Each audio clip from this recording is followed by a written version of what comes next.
গণ আন্দোলনের জোয়ারে সরকার পতনের পর বাংলাদেশে অনুষ্ঠিত হচ্ছে ত্রয়োদশ জাতীয় সংসদ নির্বাচন। ১.৫ দশকেরও বেশি সময় পর গণতান্ত্রিক এই প্রক্রিয়াটি ঐতিহাসিক মুহূর্ত হিসেবে জায়গা করে নিয়েছে বিশ্ব গণমাধ্যমে।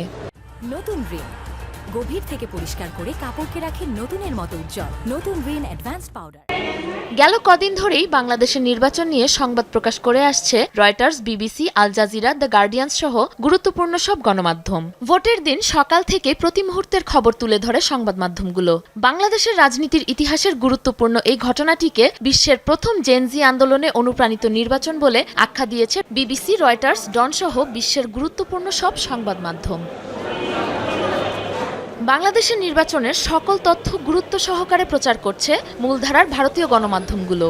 Times of India, Hindustan Times, এনডিটিভির মতো প্রথম সারির সংবাদ মাধ্যমে উঠে আসে নির্বাচন সংশ্লিষ্ট বিশ্লেষণ। বাংলাদেশের রাজনৈতিক প্রেক্ষাপট পরিবর্তনের পর এই নির্বাচনের গুরুত্ব নিয়ে নানা আলোচনাও তুলে ধরা হয়েছে গণমাধ্যমগুলোতে।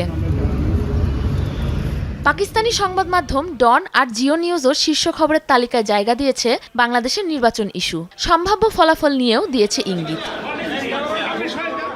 সংসদীয় নির্বাচনের পাশাপাশি বাংলাদেশে অনুষ্ঠিত হচ্ছে জাতীয় সনদ 2025-এর উপর একটি গণভোট। গুরুত্বপূর্ণ এই বিষয়টির সুদূরপ্রসারী ফলাফল নিয়েও আন্তর্জাতিক গণমাধ্যমগুলোয় চলছে চুলচেরা গবেষণা। সাবরিনা নুসরাত, যমুনা নিউজ।